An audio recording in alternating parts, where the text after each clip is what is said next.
Hey folks, Franklin here.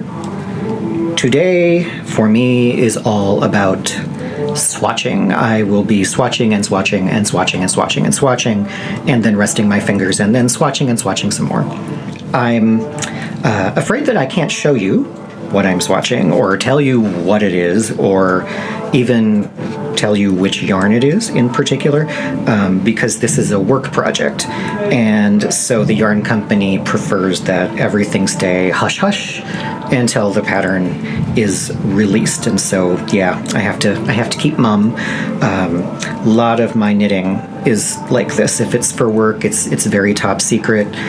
If I told you, I would have to kill you, that sort of thing. I mean, not to suggest that being a professional knitter is like being James Bond, but yeah, it's sort of like that, very similar, really. So yeah, so I'm swatching, and that probably sounds hideous, and I understand, because for a very long time I was an anti-swatcher.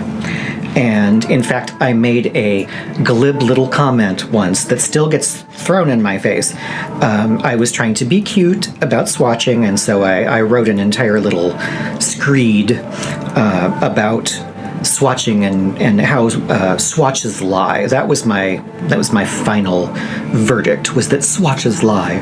And yeah, I wrote that, but a lot of water has passed under the bridge since then, and I feel the need to amend that statement, which is that yes, it is possible that swatches lie, although I think more often we look at our swatches and lie to ourselves. And also, it's my firm belief now that even the most untruthful swatch still tells you more than no swatch at all. That being said, I am not going to suggest that swatching for gauge is a super fun activity that I just love. And that's true. I don't love it. Swatching for gauge is to me like having to choke down a really disgusting vegetable that I hate, because otherwise mom won't let me get up from the table. And I won't tell you which vegetable it is, because this is a young channel and I don't need to start the controversy. So it's kale. I hate kale. Oh, I hate kale. Anyway, swatching. Yeah, so swatching for gauge, I still don't enjoy it. And I try to be upfront about that. When I am teaching a class and a question comes up, as questions almost inevitably do, no matter which class I'm teaching, no matter what the subject is, when I have to say to a student, well, the answer to your question would lie in doing a decent swatch and then checking to see what the swatch tells you about what it is that you want to do, what you want to make, I don't tell them that it's going to be all kinds of fun. I don't suggest that at all. Swatching for gauge is necessary, but it ain't a carnival. But what has helped me, especially on a day like this where this is going to be my day. My day is going to be a swatch and then another swatch and then another swatch. On days like this, happily, what I was able to do was adjust my attitude. I swatch more than I used to, and I'm happier than I used to be with my knitting because I swatch. And it wasn't a light bulb that I was able to turn on for myself. Actually, I had my light bulb moment when I was watching a talk that was given by Amy Herzog. Amy is the author of some really wonderful books. I will see about putting links to them in the show description. And she focuses a lot on knitting to fit, and there's all kinds of swatching when you want to knit to fit, as you may have discovered. And Amy told a story, and it's her story, so I won't retell it here, but I can tell you that sort of the outcome of the particular personal story that she told was that even though she did swatch, in the case of this early project she talks about, even though she did swatch, all she focused on with her swatch was getting gauge.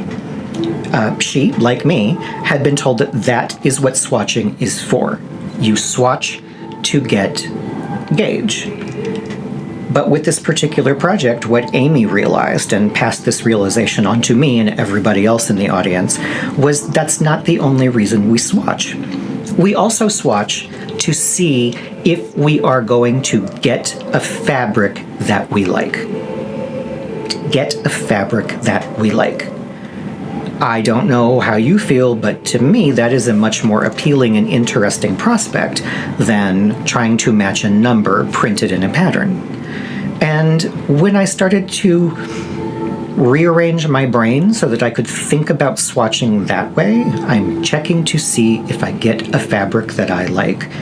My feelings towards swatching started to change because, very honestly, I avoided swatching as much as possible, especially when I was a newer knitter. I didn't like doing it. I was excited to get to the fun, which was the actual casting on for the object, and that's what I would do. I would sort of cast on and hope. I just wanted to go. I didn't want to waste time with the swatches. Well, especially when I started doing a lot of deadline knitting and a lot of knitting of things that I had to create myself, in other words, designing patterns, I found that Amy was so right. Swatching is important because you want to make sure that you like the fabric that you get.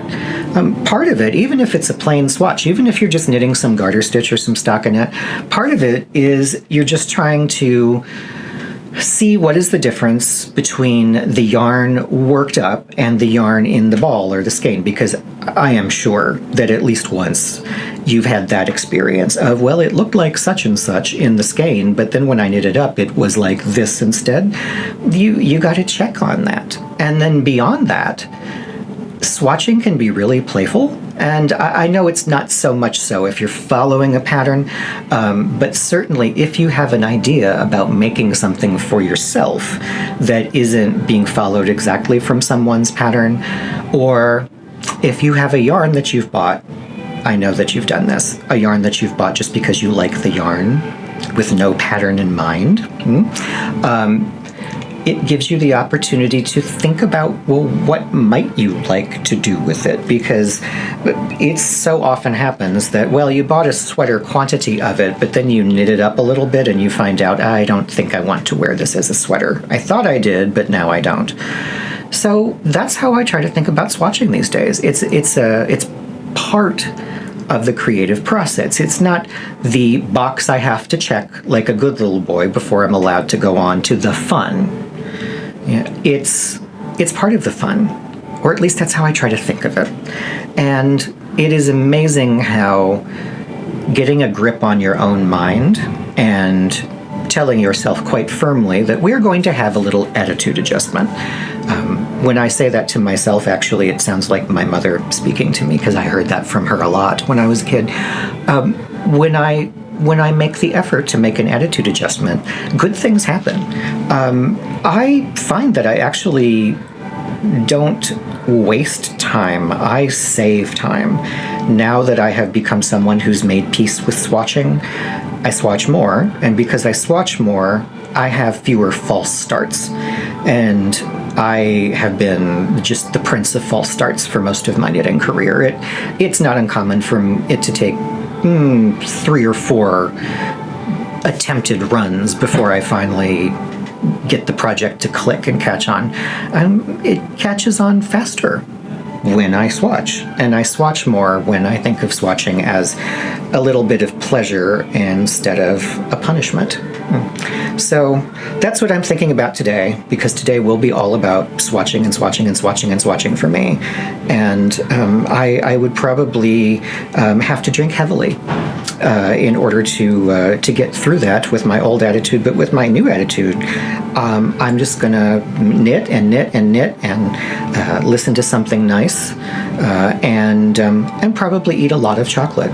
Lots and lots of chocolate. So wherever you are, I hope that you are having the best day that you can. I hope that you're hanging in there. I hope that you're taking care of yourself and being good to yourself, because we all need to do that right now. We all need to be good to ourselves and nice to ourselves, and focus, if you can, on what's in front of you. If it's knitting, just focus on the next stitch and then the next stitch, and then the next stitch, and try to do that as much as you can. So I wish everyone well, and big hugs, and I hope that you'll come back to my work table again soon. All right. Thanks, everybody.